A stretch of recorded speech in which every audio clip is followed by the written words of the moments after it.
प्रथम गोलमेज सम्मेलन की असफलता व सविनय अवज्ञा आंदोलन के प्रसार ने ब्रिटिश सरकार को ये एहसास करवा दिया कि भारतीय राजनीति का जो भविष्य है कांग्रेस व गांधी के बिना संभव नहीं है।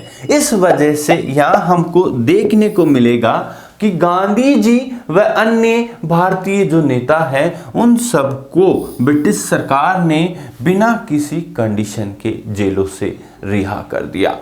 ये बात हमको यहाँ पर देखने को मिलेगी। अभी एक और चीज देखने को मिलेगी कि रिहा करने के बाद एक समझौता होता है जिसे हम गांधी इरविन पैक्ट के नाम से जानते हैं। और ये समझौता हुआ कितने तारीख को? 5 मार्च 1931 को, जिसमें किस किस का क्या योगदान था, क्या क्या शर्तें थी, उन सबको भी हम जान लेते हैं। देखते हैं 5 मार्च 1931 को गांधी व इरविन इस समय भारत के वाइसरायस हैं और गांधी कांग्रेस के लीडर हैं। इन दोनों के मध्य एक समझौता होता है जिसमें सबसे ज्यादा जो रोल था तेज बहादुर सप्रू एंड श्रीनिवास शास्त्री जैसे प्रमुख लीडर्स की मध्यस्थता के साथ ये समझौता होता है। कौन सा वाला? गांधी इरविन समझौता। किस तारीख को? 5 मार्च 1931 को। उसकी कुछ शर्तें भी थी, उन शर्तों को आइए हम जान लेते हैं। शर्तों में पहली बात ये थी कि क्या बात थी जिसमें देखा था कि the government will release all political prisoners who have not taken the path of violation. इसमें जो पहली शर्तें हम जो आपको बताने जा रहे हैं ये ब्रिटिश गवर्नमेंट को माननी थी और नेक्स्ट वाली है वो कांग्रेस को माननी थी। पहली में बता रहे हैं कि ब्रिटिश सरकार जो पॉलिटिकल प्रिजनर हैं उन सबको रिहा कर देगी जो किसी भी प्रकार के वायलेंस में शामिल नहीं थी। ये पहली शर्त थी किसकी थी? जो इंडियन नेशनल कांग्रेस की थी, जिसको कौन मान लेती है?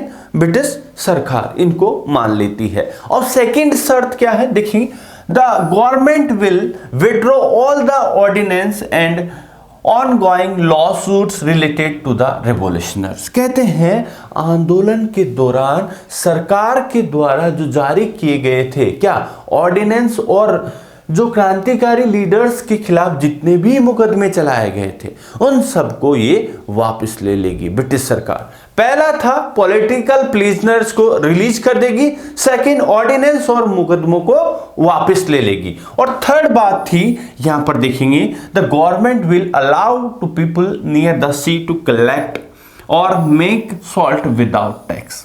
कि जिस बात को लेकर यह आंदोलन खड़ा किया गया था उस चीज को सरकार अब मान लेती है। कहती है कि जो समुद्र के किनारे लोग हैं उनको क्या नमक बनाने की परमिशन दे दी जाती है, ठीक है, बिना किसी टैक्स के। जो अभी तक लोगों से ब्रिटिश सरकार ने जिस नमक को छीन लिया था अब इस आंदोलन के बाद अब वो उनकी पहुंच में आ गया था। कैसे?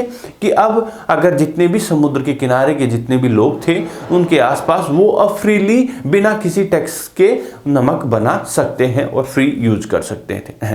लेकिन इससे पहले ब्रिटिश सरकार अगर कोई बनाता था उसको अरेस्ट करती, उसके नमक तक को डिस्ट्रॉय कर दे रही थी। इस वजह से पूरा मूवमेंट खड़ा होता है। ओके, नेक्स्ट क्या डिमांड है? Government will return the confiscated property of the satyagraha. यहां पर देखेंगे कि जो सरकार है वो सारी की सारी संपत्ति को जो इसने आंदोलन के दौरान सत्याग्रहियों की जब्त की थी उन सबको भी वापस रिटर्न कर देगी, उन सत्याग्रहियों को जो आंदोलन में भाग लिए थे। साथ ही साथ आपको यहाँ एक और चीज देखने को मिलेगी कि जो भी लिकर हो, ओपियम मींस अफीम हो, साथ फॉरेनर क्लॉथ्स हो, जितने भी विदेशी जो कपड़े थे उन सब की दुकानों पर जो महिलाएं हो या जो राष्ट्रवादी जो नेता हो अगर धरना देते हैं तो उनको ब्रिटिश सरकार नहीं रोकेगी। ये जो सारी की सारी शर्तें थी इस सब को ब्रिटिश सरकार मान लेती है। अब ये चीजें तो ब्रिटिश सरकार ने मान ली, तो अब कांग्रेस क्या मानेगी? चलिए आइए चलते हैं, उन पे भी हम डिस्कस करेंगे। सो गांधी जी के नेतृत्व में जो कांग्रेस इसमें देखती है, पहली क्या शर्त थी? Congress will withdraw the civil disobedience movement. पहली जो मेन शर्त है कि कांग्रेस सिविल डिसओबीडियंस मूवमेंट को विड्रॉ कर लेगी।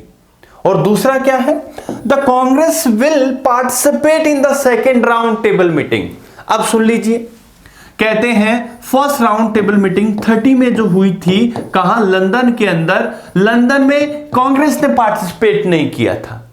कांग्रेस ने पार्टिसिपेट नहीं किया था, इस वजह से फ्लॉप हो गई थी। तो गांधी से कहा गया पहला तो आप मूवमेंट विड्रॉ कर लेंगे और सेकेंड राउंड टेबल मीटिंग में पार्टिसिपेट करेंगे। कहां? लंदन में। ओके, जो कब होनी थी? 1931 में, जो इस मूवमेंट के बाद होनी थी। तो ताकि भारतीय राजनीति व भारत के भविष्य का निर्धारण किया जा सके और आगे के लिए यहां लॉ बनाया जा सके ब्रिटिश सरकार के द्वारा। अब ये बात भी मान ली गई। आगे देखें, Gandhi will not insist on an inquiry into the excesses of the police. कहते हैं आंदोलन के द्वारा, पुलिस के द्वारा जो ज्यादती की गई थी ब्रिटिश सरकार की ओर से, सत्याग्रहियों के खिलाफ जो ज्यादती की गई थी, उन सब की जांच के लिए गांधी जी सरकार पर दबाव नहीं डालेंगे। ये बात कौन कह रहा है? ब्रिटिश सरकार, कि ऐसा आप डिमांड नहीं करोगे हमारे साथ। सेकंड क्या है? Congress will withdraw all it's movement. कहते हैं भाई साहब, सिविल डिसोबीडियंट ही नहीं, जो भी आपने देश के अंदर टैक्स रोको, काम रोको, हाँ, जितने भी रैयतवाड़ी क्षेत्र में अलग अलग थे, ठीक है, ये सारे मूवमेंट चला रखे थे ना, इनको भी आपको विड्रॉ करना पड़ेगा।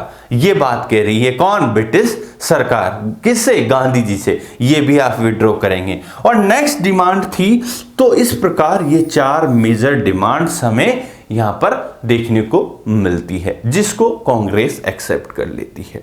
जिसमें हम देखेंगे आगे चलकर जो कराची अधिवेशन 1931 में हुआ था, उसमें ये सारी की सारी बातें कांग्रेस के अधिवेशन के अंदर अप्रूव हो जाती है, लेकिन कहते हैं बहुत सारे लीडर्स इस बात का विरोध करते हैं। लेकिन एक और समस्या यहां थी कि बहुत सारे लीडर्स का इस बात को लेकर अलग अलग रिएक्शन देखने को मिलता है, जिसमें पंडित जवाहरलाल नेहरू जी कहते हैं कि इनका रिएक्शन था कि this agreement and said that the body of the Bhagat Singh is and over will stand between England. कहते हैं हमारे और इंग्लैंड के बीच में भगत सिंह का शरीर खड़ा रहेगा। अब ये बात क्या है कि गांधी जी ने भगत सिंह की फांसी को रुकवाने की बात कही, लेकिन वो मूवमेंट में उतनी बात को उतनी मजबूती के साथ नहीं रखी। इस वजह से इस पर समझौता होना रह गया। इस वजह से जो 23 मार्च को जो फांसी हुई थी किसको? भगत सिंह जी को, तो उसी बात के लिए कहते हैं कि भगत सिंह का शरीर हमारे और इंग्लैंड के बीच में खड़ा हुआ। नेक्स्ट, सुभाष चंद्र बोस जी कहते हैं कि Gandhi Irwin pact the Congress defeat. कहते हैं गांधी इरविन पैक्ट कांग्रेस की एक हार है। इस प्रकार ये मूवमेंट हमें देखने को मिला। मींस ये जो पैक्ट था, इसमें कुछ अच्छी भी थी, कुछ बुरी भी चीजें थी, और इसमें अलग अलग लीडर्स की राय भी हमें देखने को मिलती है।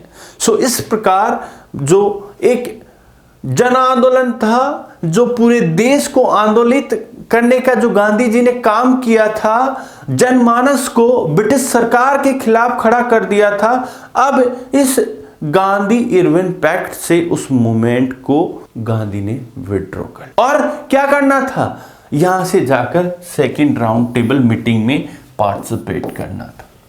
सो ये वाली बात ये क्लियर होती है। आई होप आपको अच्छा लगा होगा। अच्छा लगा है तो प्लीज अपनी राय कमेंट बॉक्स में जरूर देना।